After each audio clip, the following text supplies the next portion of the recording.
Have you ever wondered what are the hormones involved in breastfeeding and how you can use those to your advantage? Well, I would love to share that today, and stay tuned for more. Mommy, did you know?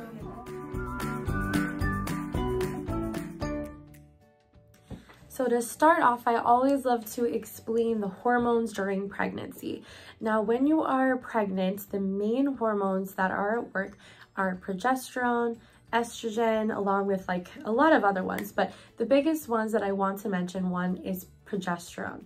So you start making colostrum very early in your pregnancy, sometimes even 14 weeks, 16 weeks, you start producing colostrum, which is that first milk that comes out. It's kind of yellow in color.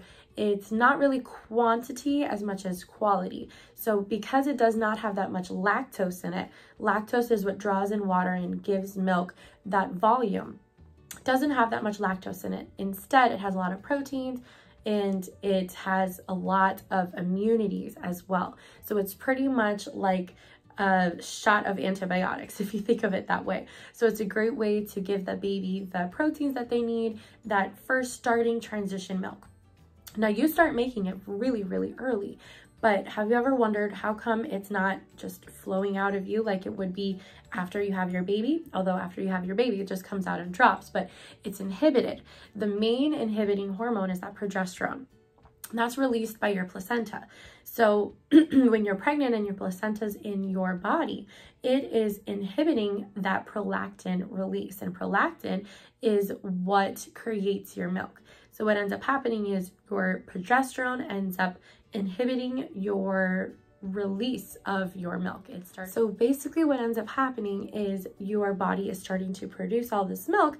However, your prolactin receptors are being inhibited by the progesterone, and they start pretty much binding to the alveoli cells and then inhibiting the release of your breast milk. So even though your breast tissue is starting to grow by the prolactin and all of these other hormones as well that are involved with the production of your breast tissue, it's not going to be released until that placenta is released.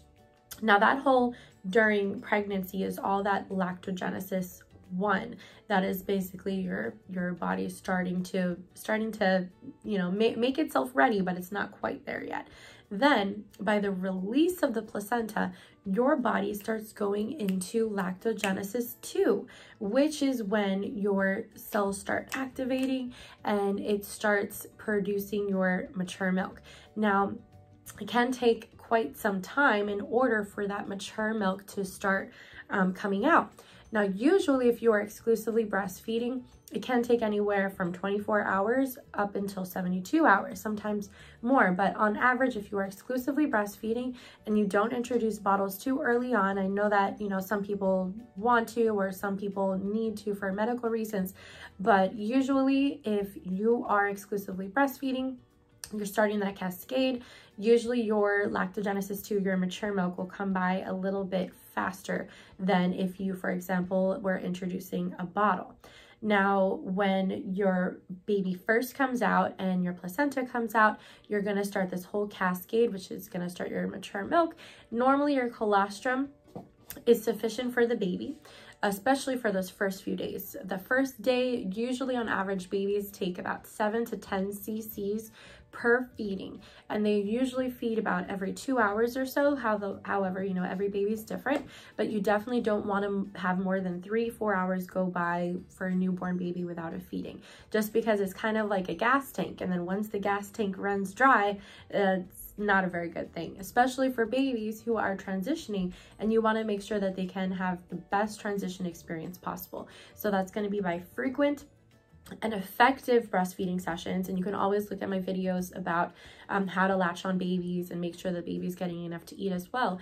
So first, you have during pregnancy, you are starting to create your breast tissue, all of your alveoli starting to create as well. It's starting to make your colostrum. However, it is not being released as much because it has been being inhibited by the proteins, by all of the hormones from your placenta. Now, as baby is born, the placenta is delivered, it starts that whole cascade where you are switching from your colostral phase to your mature milk phase. Now this takes a little bit of time, and we were mentioning how you want to have those frequent effective breastfeeding sessions that will help to bring that in sooner. You also want to try to skin and breastfeed as much as possible, especially initiate your first breastfeeding session within the first hour of life. Another thing is you can continue doing skin to skin and breastfeed as much as possible. A lot of people, they think that they only have to do skin to skin for the first hour. But if you think about it, babies are transitioning for quite some time. So you can even have that initial skin to skin and breastfeeding contact for the first hours or even days because the baby is transitioning.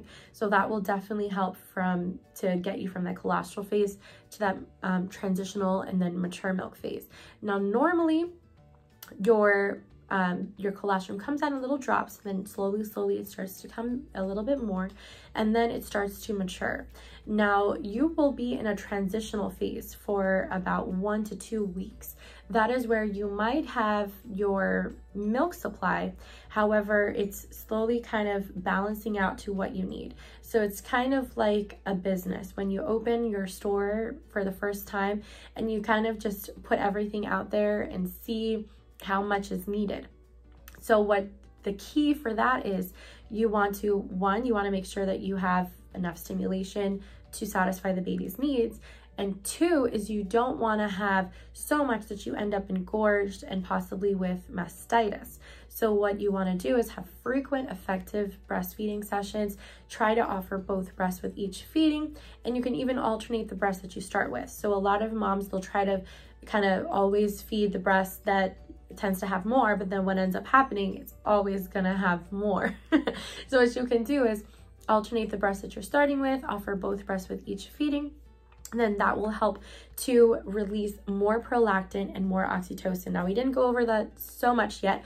Prolactin is your milk producing hormone, and oxytocin is your milk letdown hormone. So all of those are very related to your milk supply, especially in those first few days. So your prolactin is released by a negative feedback loop. As your breasts are drained, more prolactin is released, more milk is produced. So as your breasts are drained and emptied, more prolactin is released, more milk starts to build up inside your breasts. So we have the breasts are drained, prolactin is released, breast is filled up again with breast milk. So what does that mean? That means your frequent sessions are that important, because as you're draining your breast frequently, you are going to be starting that cascade of producing more milk.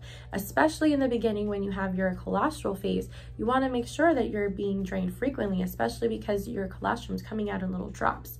So we have that colostral phase, we're draining our milk, getting that prolactin release, we're getting that breast milk to be filled up inside the breast. Now, oxytocin is very important as well. Oxytocin is that milk letdown hormone. That is released by nipple stretching, breast compression, even skin to skin as well. So you want to make sure that if you can have the baby skin to skin with you, that's using hormones and what they do to your advantage.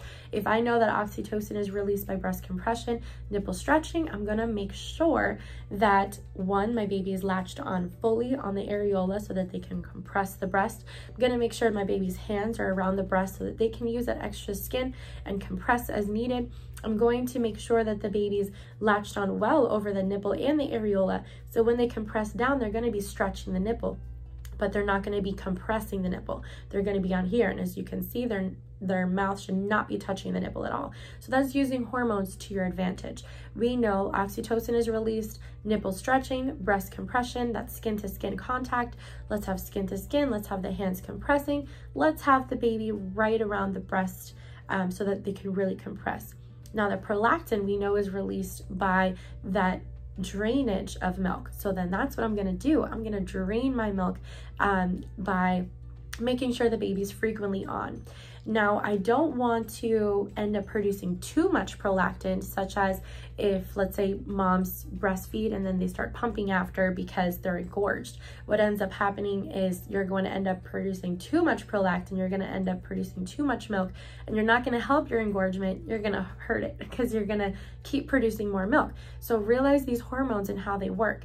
If in that case, if you are dealing with engorgement, put the baby to the breast, hand express to relieve the pressure, but don't overproduce by doing a whole pumping session. If you need to pump just for relief of the pressure, you know, you can do that. Or even if your baby can't latch on because it's too hard, do some hand expression first to soften it up, and then that is using hormones to your benefit, to your advantage. So did you learn anything new? I hope you did. You can feel free to leave it in the comments. I know that we went over a lot of hormones. I hope it wasn't too crazy for you, but you can also let me know if you have questions anytime. All right, so I hope you have a wonderful rest of the day.